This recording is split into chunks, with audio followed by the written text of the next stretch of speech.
Hello friends, और finally 23 अगस्त समय 6:04 में चंद्रयान 3 सक्सेसफुली चांद के साउथ पोल में लैंड कर चुका है। अब इंडिया वो पहला देश बन चुका है जिसने चांद के साउथ पोल पर सक्सेसफुली सॉफ्ट लैंड किया हो, और यूएस, रसिया और चाइना के बाद चौथा कंट्री बन चुका है जिसने चांद पर लैंड किया हो। इतना ही नहीं बल्कि चंद्रयान 3 मिशन हमें एलियन वर्ल्ड्स को ढूंढने में मदद करेगा, पृथ्वी जैसे ग्रह को ढूंढने में मदद करेगा, चांद का केमिकल कंपोजिशन क्या है इसे जानने में मदद करेगा, और चांद पर कॉलोनीज बनाने में भी गाइड करेगा।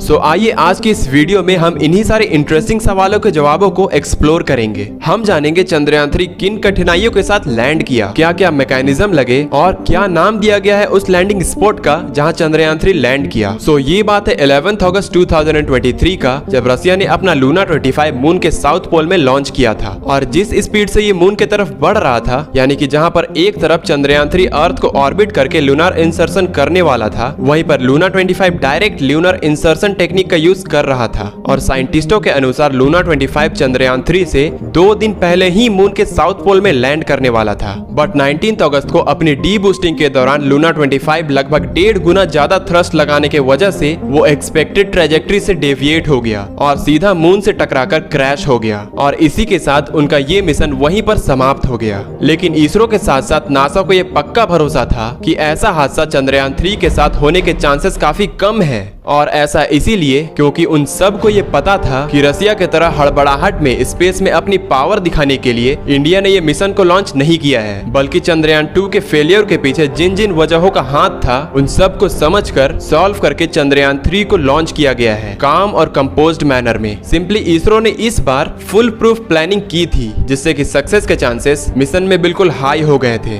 अब फुल प्रूफ प्लानिंग के लिए सबसे इम्पोर्टेंट स्टेप था टेस्टिंग, जहां पर मिशन के सभी इंस्ट्रूमेंट को उनके वर्किंग कंडीशन के हिसाब से अलग अलग लेवल्स पर टेस्ट किया गया था। और इसमें सबसे पहले इसरो के साइंटिस्टों ने विक्रम लैंडर में फिट किए गए सभी सेंसर्स और नेविगेशन सिस्टम्स को सेपरेटली टेस्ट किए थे, जिसे कोल्ड टेस्टिंग भी कहते हैं। इस टेस्ट का मेजर मोटिव था उनके टेम्परेचर कैपेसिटी को चेक करना, यानी कि कोल्ड टेम्परेचर में वो ठीक से काम कर रहे हैं कि नहीं, क्योंकि जैसा कि हम जानते हैं कि चांद की सतह पर कोई भी एटमॉस्फेयर ना होने के वजह से, साथ में उसके साउथ पोल पर सन की किरणें ना पड़ने के वजह से वहां का एवरेज टेम्परेचर -13 डिग्री सेल्सियस है, और इसीलिए इतने कोल्ड टेम्परेचर होने पर सेंसर्स की हाईएस्ट वर्किंग एफिशिएंसी को इंश्योर करने के लिए उन्होंने इसे भी 5 डिग्री सेल्सियस कम, यानी कि 18 डिग्री सेल्सियस पर उन्हें टेस्ट किया था। इन सभी सेंसर्स में से सबसे इंपॉर्टेंट सेंसर थे LPDC, LDV और LHDAC, क्योंकि ये सभी सेंसर्स लैंडर की पोजीशन, वेलोसिटी और उसके रास्ते में आने वाले ऑब्स्टेकल को डिटेक्ट करने का काम करते हैं।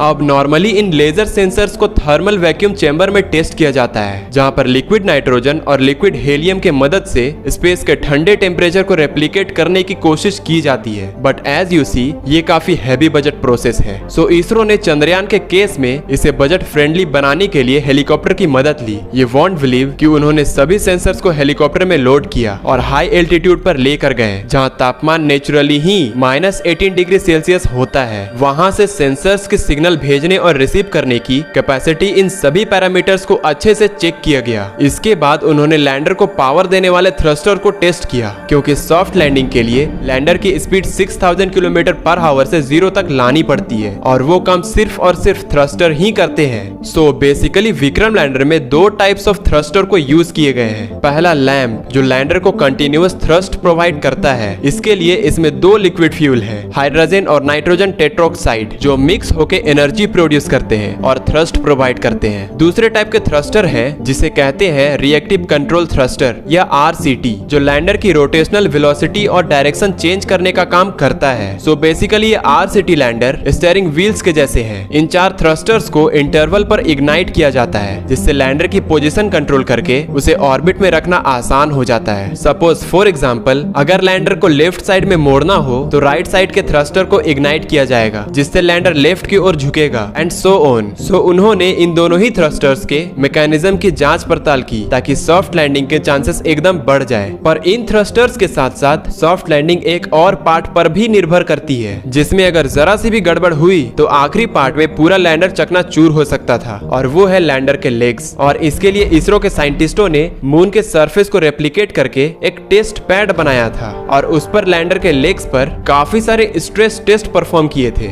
और इन्हीं सारे टेस्टिंग लैंडिंग के सक्सेसफुल रिजल्ट को देखते हुए इसरो के साइंटिस्टों को ये पूरा यकीन था कि चंद्रयान 3 100% सक्सेसफुल होगा, और यही एक्चुअली में हुआ भी। उनके फुल प्रूफ प्लानिंग सक्सेसफुल रही। उनके प्लान के अकॉर्डिंग जैसे ही लैंडर मून के ऑर्बिट में 745 किलोमीटर ऊपर आया, उसने सबसे पहले मून के सरफेस को स्कैन किया और एक परफेक्ट लैंडिंग स्पॉट को डिसाइड किया। जैसे ही एक लैंडिंग स्पॉट डिसाइड हुआ, लैंडर ने 1.6 किलोमीटर पर सेकेंड की स्पीड से सरफेस से 30 किलोमीटर तक डिसेंड किया। यहाँ पर उसके सभी इंजन्स इग्नाइट हुए। उसके बाद लैंडर धीरे धीरे करके मून की सरफेस के करीब ट्रेवल करने लगा। इसी दौरान लैंडर के RCT थ्रस्टर ने लैंडर को लैंडिंग स्पॉट पर लैंड करने के लिए सही डायरेक्शन में अलाइन किया। मून सरफेस से 7.5 किलोमीटर की दूरी पर फिर एक बार लैंडर पर लगे सेंसर्स ने इंश्योर किया कि everything is ready for landing, और फिर जैसे ही उन्हें सब कुछ ठीक होने का सिग्नल मिला, लैंडर ने फिर से एक बार मून के सरफेस की ओर अपनी जर्नी फुल कॉन्फिडेंस के साथ शुरू कर दिया। और फिर जैसे ही वो सरफेस से महज 800 से 1300 मीटर दूर था, उसमें लगे कैमराज ने सतह के पिक्चर लेना शुरू कर दिया। सेंसर्स ने डेटा कलेक्ट किया और ऑनबोर्ड कंप्यूटर्स ने डेटा को प्रोसेस करके ये कंफर्म किया कि सेंसर्स परफेक्टली काम कर रहे हैं। कंफर्मेशन मिलते ही लैंडर पर लगे RCT थ्रस्टर ने फिर से लैंडर को वर्टिकल डायरेक्शन में अलाइन किया फॉर सॉफ्ट लैंडिंग। जैसे जैसे वो नीचे आया, वैसे वैसे लैंडर के 4 लेग्स ने सॉफ्ट लैंडिंग की तैयारी कर ली। बेसिकली इन लैंडर लेग्स में माइक्रो स्टार और टचडाउन सेंसर्स लगे हुए थे, जिन्होंने मून के सतह के एलिवेशन और डिप्लेशन को स्कैन करके उसकी वर्चुअल मैपिंग की। उसके बाद उसी मैपिंग के जरिए लेग्स में लगे एक्चुएटर्स और इंक्लिनोमीटर्स ने उनके एंगल को एडजस्ट किया, ताकि जमीन से कांटेक्ट करते वक्त लैंडर का बैलेंस ना बिगड़े। अब ये सारे प्रिकॉशंस के बाद भी साइंटिस्टों को पता था कि जिस मोमेंट पर लैंडर लेग्स मून सरफेस से कांटेक्ट करेंगे, तब भी वो एक शॉक फोर्स एक्सपीरियंस करेगा, और इसी शॉक को दूर करने के लिए लैंडर लेग्स में एरोप्लेन की ही तरह ऐसे शॉक एब्जॉर्बर डैम्पर्स लगाए गए थे जो अप्रोक्सीमेटली 4000 न्यूटन का फोर्स एब्जॉर्ब कर सके। इन सभी एनालिसिस के बाद लैंडर मून सरफेस से 150 मीटर्स ऊपर पहुंचा और फिर से एक बार लैंडिंग स्पॉट की अच्छे से जांच पड़ताल की। जैसे ही उसे सब कुछ ठीक लगा, ऑनबोर्ड कंप्यूटर्स ने फाइनल कंफर्मेशन का सिग्नल भेजा और अगले 73 सेकंड्स में ही लैंडर मून सरफेस पर लैंड हो गया। और जिस पॉइंट पर विक्रम लैंडर लैंड किया है, उस पॉइंट को नाम दे दिया गया है शिव शक्ति।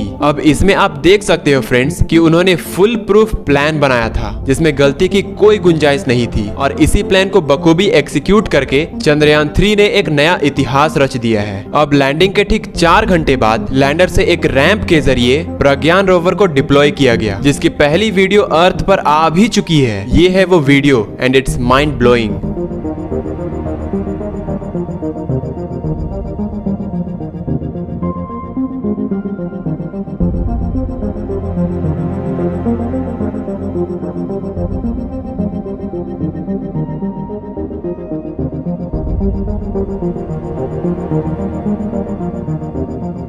अब उसके बाद उसने सबसे पहले रिसीव्ड एंटीना के मदद से लैंडर के साथ कम्युनिकेशन एस्टैब्लिश किया, सो दैट लैंडर और रोवर की इंफॉर्मेशंस पृथ्वी तक पहुंचा सके। अब ये एंटीना किसी नॉर्मल टीवी की डिश की तरह सिग्नल सेंड और रिसीव कर सकता है, but there is a catch. इस कम्युनिकेशन के लिए रोवर को हमेशा लैंडर के 500 मीटर के रेडियस में ही रहना होगा, और अगर वो ये थ्रू आउट मेंटेन कर लेता है, then this would be the start of actual mission, जो तुरंत लेजर इंड्यूस्ड ब्रेकडाउन स्पेक्ट्रोस्कोप यानी लिप से मून के सोइल में पड़े केमिकल कंपोनेंट्स को एक्साइटिंग स्टेज में ले आएगा। इससे उन केमिकल में से अलग अलग वेव्स जैसे कि अल्फा एंड एक्सरेज निकलेंगे, जिन्हें रोवर पर लगे अल्फा पार्टिकल एक्सरे स्पेक्ट्रोमीटर से डिटेक्ट करके एनालाइज किया जाएगा, ताकि मून के साउथ पोल पर सोइल का कंपोजिशन क्या है ये पता किया जा सके।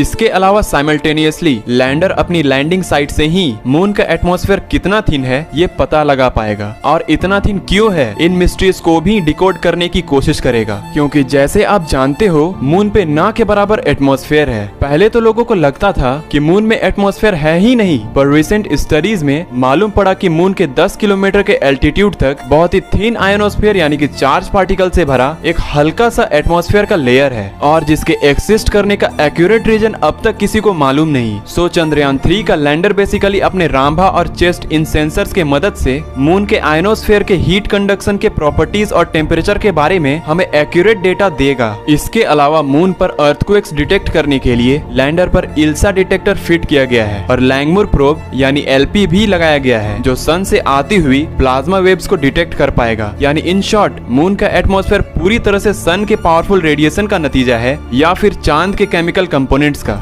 इसका एक एग्जैक्ट आंसर हमारा चंद्रयान 3 पता लगा सकता है, लेकिन ये तो हुई सिर्फ लैंडर एंड रोवर की बात। इसरो ने प्रोपल्सन मॉड्यूल को भी 2-in-1 जैसे इस्तेमाल किया है। बेसिकली इन्होंने स्पेक्ट्रोपोलैरिमेट्री of the habitable planet earth यानी सिंपली शेप नाम का एक इंस्ट्रूमेंट इंस्टॉल किया है जो अर्थ की तरह हैबिटेबल एक्सोप्लैनेट को भी डिटेक्ट करके उनके केमिकल कंपोजिशन को स्टडी कर सकता है। देन डिटैच होने के बाद प्रोपल्सन मॉड्यूल रिले सैटेलाइट की तरह काम करेगा, जहां वो ल्यूनर साउथ पोल पर भी मैसेजेस और डेटा इंटरप्शन ना हो, इसलिए रोवर और लैंडर से आए इंपोर्टेंट डेटा पृथ्वी पर मौजूद इसरो के इंडिया डीप स्पेस नेटवर्क के एंटीना की ओर रिले करेगा। अब ये बहुत ही बड़ा स्टेप है क्योंकि इससे हमें किसी और देश की रिले सैटेलाइट की जरूरत नहीं पड़ेगी और हमारा डेटा भी सिक्योर रहेगा। अब अगर देखा जाए ना तो ये हमारा मैन्ड मिशन का एक फर्स्ट स्टेप हो सकता है, क्योंकि अगर हम लैंडर को मून के साउथ पोल के डिफिकल्ट रीजन पर लैंड करा सके तो डेफिनेटली गगनयान मिशन के तहत इंडियन एस्ट्रोनॉट को भी सेफली आउटर स्पेस में भेजा जा सकता है। चंद्रयान 3 मिशन के सक्सेसफुल होने से इंडिया वो पहला कंट्री बन सकता है जो अर्थ के क्रिएशन और इवोल्यूशन से जुड़ी थ्योरी को प्रैक्टिकली प्रूव करके दिखा सकता है, क्योंकि साइंटिस्टों के अकॉर्डिंग मून के साउथ पोल पर स्पेक्ट्रोस्कोपिक के जरिए ये देखा गया है कि वहाँ आइस के फॉर्म में वाटर के मॉलिक्यूल्स काफी ज्यादा मात्रा में मौजूद हैं और वहाँ के क्रेटर्स के अंधेरे कोनों में मौजूद पानी तो चांद और पृथ्वी जब पैदा हुए थे तब से ही वहाँ पर मौजूद है। साथ ही रिसेंटली ये देखा गया है कि मून पर कुछ मैग्नेटिक फील्ड एनोमलीज भी हैं। वहाँ भी अर्थ की तरह एक अनइवन मैग्नेटिक फील्ड है। अब मोस्टली ऐसा तब होता है जब किसी सेलेस्टियल ऑब्जेक्ट के अंदर एक एक्सट्रीमली हॉट मोल्टेन कोर हो। मतलब अगर हम इस अनइवन मैग्नेटिक फील्ड के कॉज का पता लगा पाए तो हम भी समझ सकते हैं कि क्या चांद ओरिजिनली हमारे पृथ्वी से ही टूटकर बना था, जैसे कि थिया की अर्थ से टकराने की पॉपुलर थ्योरी कहती है। अगर चंद्रयान 3 चांद पर मौजूद पानी और वहाँ की मैग्नेटिक फील्ड इन दोनों चीजों की डिटेल्ड इंफॉर्मेशन निकाल पाया तो उससे पृथ्वी के इतिहास की कई सारे मिस्ट्रीज सॉल्व हो सकते हैं और हमारा देश इसे सॉल्व करने वाला पहला देश बन सकता है। हमें अगर स्पेस के बड़े बड़े प्रोग्राम शुरू करने हैं तो मून हमारा एक चेक पॉइंट हो सकता है। पृथ्वी से बड़े बड़े रॉकेट लॉन्च करने से बेहतर है कि मून से ही रॉकेट लॉन्च किए जाएं, क्योंकि मून की ग्रेविटी अर्थ से कम होने के कारण फ्यूल की अच्छी खासी बचत हो जाएगी और फ्यूचर की ऐसी ही एम्बिशियस प्लान की तैयारी चंद्रयान 3 के सक्सेस से शुरू हो चुकी है। और इसीलिए चंद्रयान 3 की सक्सेस सिर्फ भारत के लिए ही नहीं बल्कि पूरी ह्यूमैनिटी के लिए एक नए दौर की शुरुआत है, क्योंकि भारत ने शुरुआती दौर से ही ये क्लियर कर दिया था कि हमारा स्पेस प्रोग्राम पीस के लिए है। हम इकलौते ऐसे देश हैं जो स्पेस का इस्तेमाल वेपन्स या प्रॉफिट के लिए नहीं बल्कि पूरे ह्यूमैनिटी के भलाई के लिए कर रहे हैं और ये हर भारतवासी के लिए शान का समय है। वीडियो से कुछ भी नया सीखने को मिला हो तो चैनल को सब्सक्राइब और वीडियो को लाइक जरूर कीजिएगा, क्योंकि चंद्रयान 3 के रिसर्च बेस्ड वीडियोस आते रहेंगे। Thank you.